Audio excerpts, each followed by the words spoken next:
पुणी जड़े 21 वर्षीय कॉलेज छात्री की बलात्कार होती। एक 21 वर्ष झील को बलात्कार करिछि गोटे 25 वर्षर पुओ।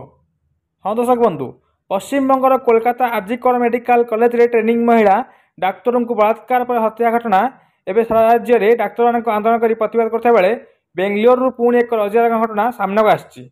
आज सकाळे 21 वर्ष महिला कॉलेज छात्री की बलात्कार कर अभियोग आसी। आसतु नजर पकेबा पूरा तथ्य उपरे केमिति होइतिला बलात्कार आज 21 वर्ष झील को।